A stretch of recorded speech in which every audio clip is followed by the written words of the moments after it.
लाड्या खुरकत असेल, घटसर्प आणि फऱ्या हे महत्त्वाचे आजार आहेत। तर हे महत्त्वाचे आजार टाळण्यासाठी आपल्याला लसीकरण अतिशय आवश्यक आहे। दुसरा, लाड्या खुरकत आजारामध्ये गर्भपात होण्याची शक्यता पण जास्त असते आणि दूध उत्पादन हा अतिशय कमी होत असतो। कधीकधी त्या गायीमधला दूध उत्पादन अगदी शून्यावर येतो आणि ती गाय पुन्हा दुधात आपल्याला आणता येत नाही। नमस्कार शेतकरी बंधूंनो, मी डॉक्टर प्रमोद साखरे, सहयोगी प्राध्यापक पशुसंवर्धन व दुग्धशास्त्र विभाग, महात्मा फुले कृषी विद्यापीठ राहुरी। आज आपण देशी गाईचा गोठा जो पाहत आहोत, ह्या ठिकाणी आपल्याकडे देशी गाईचं संगोपन सुरू आहे आणि देशी गायींमध्ये 5 जातीच्या ज्या गायी आहेत आपल्याकडे, सहीवाल, गीर, लाल सिंधी, थारपारकर आणि राठी, हे दुधासाठी प्रसिद्ध असलेल्या 5 गायींचे संवर्धन व जतन आज आपण कृषी महाविद्यालय पुणे येथील पशुसंवर्धन व दुग्धशास्त्र विभाग या ठिकाणी आपण करत आहोत। सर्वसाधारणपणे ज्यावेळेस आपण गायींचं संगोपन करतो त्यावेळेस गायींचा जो प्रजोत्पादन जो आहे किंवा गायीपासून जे काही आपण पैदास तयार करतो किंवा गायीपासून जो दूध उत्पादन घेतो, हा आपला एक महत्त्वाचा उद्दिष्ट असतो आणि ह्या उद्दिष्टामध्ये त्या जनावरांचे जे काही आरोग्य आहे ते आरोग्य निरोगी आणि सुदृढ ठेवणे अतिशय गरजेचे आहे। त्यासाठी आपण शेतकरी बंधूंनो, सर्वसाधारणपणे जे काही महत्त्वाचे जे आजार आहेत गायींमध्ये आणि त्यांचे जे लहान वासरं आहेत, त्या लहान वासरांमध्ये सामान्यपणे जे आजार असतात ते आजार टाळणे हे अतिशय आवश्यक असते। आता हे सर्वसाधारण जे आजार आहेत ते कोणते, तर सर्वात महत्त्वाचा आजार जो आहे तो लाड्या खुरकत। लाड्या खुरकत हा आजार संकरित गायींमध्ये जास्त प्रमाणात होत होता, मात्र त्या आजाराचा जो विषाणू आहे हा विषाणू दरवर्षी किंवा दर ऋतुमानात तो बदलत जातो आणि तो बदलत जाणारा जो काही विषाणू आहे तो विषाणू जे आपले देशी गोवंश आहे किंवा ज्या देशी जाती आहेत त्या जातीमध्ये पण अतिशय जास्त प्रमाणात आढळायला आता अलीकडच्या काळामध्ये जास्त प्रमाणात दिसून येत आहे। आणि हा जर आजार देशी गायींमध्ये जर झाला तर त्या देशी गायीमधले जो काही दूध उत्पादन आहे, प्रजोत्पादनाचा जो कार्य आहे त्या कार्यावर बराचसा फरक पडत असतो। दुसरा एक महत्त्वाचा आजार आहे घटसर्प, आणि तो घटसर्प जो आजार आहे तो पावसाळ्याच्या सुरुवातीला जेव्हा पहिला पाऊस पडून जातो आणि त्या पावसानंतर जे काही वातावरणामध्ये बदल होत असतो, ह्युमिडिटी वाढत असते, दिवसाचा जो काही भाग जो आहे त्यामध्ये ऊन असते, नंतर रात्री थंडी असते, पाऊस असते, असा विषम अशा प्रकारचं ज्यावेळेस वातावरण तयार होतं आणि अशा वातावरणामध्ये घटसर्पला कारणीभूत जे काही जीवाणू आहेत त्या जीवाणूंची वाढ होते आणि ते जीवाणू मग त्या गायींच्या शरीरामध्ये प्रवेश करतात आणि घटसर्प नावाचा आजार उत्पन्न होत असतो। तिसरा एक महत्त्वाचा आजार आहे तो एक आहे फऱ्या।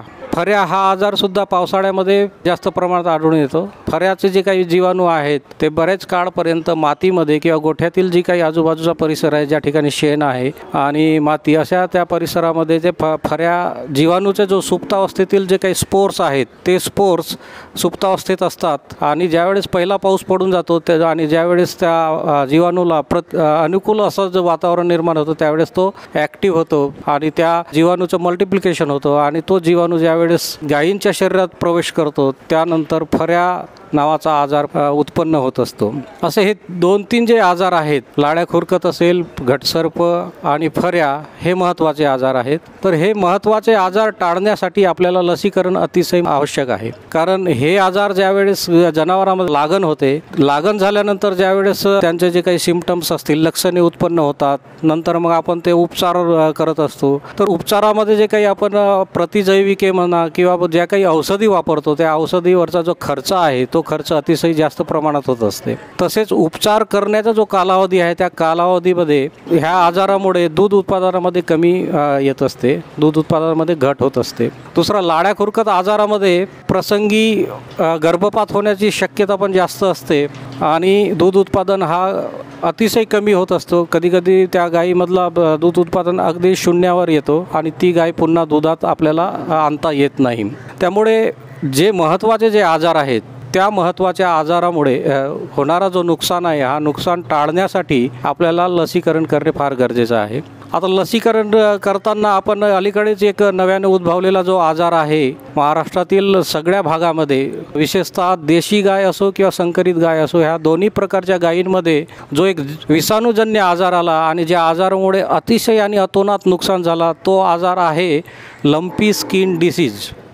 एक देवी नावाचा जो विषाणू आहे किंवा देवी वर्गाचा जो आजार आहे, त्या आजारामध्येच किंवा त्याच वर्गातील हा आजार आहे. मात्र ह्या आजाराची तीव्रता फार जास्त आहे. जनावरांना साधारणतः 7 ते 8 दिवसपर्यंत खाता येत नाही. जनावरांच्या संपूर्ण शरीरावर फार मोठे मोठे फोडे येतात. ते फोडे फुटल्यानंतर त्यामध्ये बॅक्टेरियाची किंवा जीवाणूची लागण होऊन पस तयार होतो, पू तयार होतो आणि जखमा चिघळतात. आणि ह्या आजारामध्ये गायींची जी काही तब्येत आहे किंवा गायीचं जे काही शारीरिक वाढ असेल किंवा उत्पन्न, दुधाचं उत्पन्न असेल, ह्यामध्ये अतिशय जास्त प्रमाणात नुकसान होतं आहे. तर हे सगळे आजार टाळण्यासाठी आपल्याला लसीकरण करणे फार गरजेचे आहे. ह्यामध्ये आता महत्त्वाच्या लसी कोणत्या आहेत, आपण जे प्रॅक्टिकली वापरतो आणि फील्डमध्ये जास्तीत जास्त प्रमाणात शेतकऱ्यांना वापरण्यासाठी आपण रिकमेंड करतो, तर ह्या लसींमध्ये सर्वात महत्त्वाचे जे आपण आजार पाहिले, लाड्या, खुरकत, घटसर्प आणि फऱ्या, ह्या तिन्ही आजारासाठी एक ट्रायोव्हॅक नावाची लस बाजारामध्ये उपलब्ध आहे. हे ह्या तिन्ही आजाराच्या विरुद्ध जनावरांच्या शरीरात रोगप्रतिकारशक्ती तयार करण्याची क्षमता ह्या फक्त एका लसीमध्ये आहे. त्या ट्रायोव्हॅक नावाची जी लस आपण जनावरांना जर लावली तर ती जनावरांमध्ये आपण ह्या तिन्ही आजाराच्या विरुद्ध रोगप्रतिकारशक्ती तयार करून आपण तो आजार टाळू शकतो. आता ही लस आपण जूनमध्ये जेव्हा पहिला पाऊस पडतो त्याच्या 15 दिवस आधी आपण ती लस लावून घेणे फार गरजेचे आहे. 3 ml किंवा 3 मिली ह्या प्रमाणामध्ये आपण जे काही मानेचे जे स्नायू आहेत, म्हणजे मांसल भाग जो आहे त्यांच्या जे मानेला, त्या मानेच्या मांसल भागामध्ये आपण 3 ml ह्या प्रमाणात आपण ही ट्रायोव्हॅक नावाची लस आपण टोचून घेत असतो. दुसरा जो आजार मी बोललो आहे, आता हे 3 आजार आपले ह्या एकाच लसीमध्ये सगळे आपण संपूर्णतः कव्हर करून आपण त्या आजाराविषयी रोगप्रतिकारशक्ती निर्माण करू शकतो. दुसरा एक महत्त्वाचा आजार जो आहे, तो एक महत्त्वाचा आजार म्हणजे लंपी स्किन डिसीज. तर लंपी स्किन डिसीज हा मुख्यतः जे काही डास असतात त्या डासामार्फत प्रसार पावत असतो.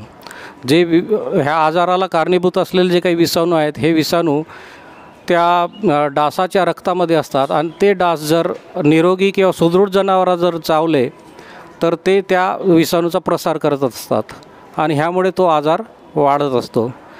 तर हा आजार होऊ नये म्हणून आपण लंपी स्किन डिसीजच्या आजार टाळण्यासाठी आपण शीप पॉक्स किंवा गोट पॉक्स ह्या कुठल्या तरी एका प्रकारचा जो काही लस बाजारामध्ये उपलब्ध आहे, ती लस आपण 2 मिली ह्या प्रमाणात जर टोचून घेतली तर जो लंपी स्किन डिसीज नावाचा जो आजार आहे, त्या आजाराविरुद्ध आपल्याला चांगली रोगप्रतिकारशक्ती निर्माण करता येईल आणि जनावरांना त्या आजारापासून आपल्याला वाचवता येतील. आता ज्यावेळेस आपण लसीकरण करतो तर लसीकरण करण्याच्या आधी जे काही आपल्याला खबरदारी किंवा जी काही काळजी घेणे गरजेचं आहे, लसीकरण हा भाग अतिशय उत्तमरित्या यशस्वी होण्यासाठी आपल्याला ज्या जनावरात आपण लसीकरण करणार आहोत त्या जनावराला जंतनाशकची जी काही औषधी आहे ती जंतनाशक औषधी देणे फार गरजेचे आहे, जेणेकरून त्या जनावराच्या जे काही आतील पोटामध्ये काही जे जंत असतील किंवा जंताचे अंडे असतील ते जंत मरून जातील. म्हणजे लसीकरण करण्याच्या 15 दिवस आधी आपण जंतनाशक औषधी देऊन त्यांचं जंतनाशक निर्मूलन करून घेणे गरजेचं आहे. त्यानंतर जेव्हा आपण लसीकरण करतो तर लसीकरण केल्यानंतर त्या लसीचं जो रोगप्रतिकारशक्ती वाढण्याचा जो प्रमाण आहे किंवा त्याची जी दर्जा आहे तो दर्जा फार चांगल्या रीतीने होतो आणि म्हणूनच लसीकरणाच्या आधी जंतनाशक औषधी देणे फार गरजेचे आहे. आता लसीकरण करताना जे काही कंपनीने जे काही दिशानिर्देश केलेले आहेत त्याप्रमाणेच आपण लसीकरण करणे गरजेचे आहे. जसे की लस जी आहे ती त्याची साठवणूक आपण थंड बर्फामध्ये करणे. एकदा लस आपण द्रावणामध्ये जर विरघळला तर तो द्रावण लसीचा तयार झालेला जो द्रावण आहे तो द्रावण आपण त्या जनावरांना साधारणतः 1 तासाच्या आत ती लस संपूर्णपणे टोचून घेणे. त्यामुळे लसीची जी यशस्वीता आहे आणि असं यशस्वी झालेली जी लस असेल त्यामधूनच आपल्या जनावरांमध्ये ह्या महत्त्वाचे जे आजार आहेत, जे आर्थिकदृष्ट्या फार महत्त्वाचे आजार आहेत किंवा आर्थिकदृष्ट्या नुकसान करणारे जे आजार आहेत, त्या आजारापासून आपल्याला सुटका करता येईल, त्या आजाराविरुद्ध आपल्याला रोगप्रतिकारक शक्ती निर्माण करता येईल. धन्यवाद.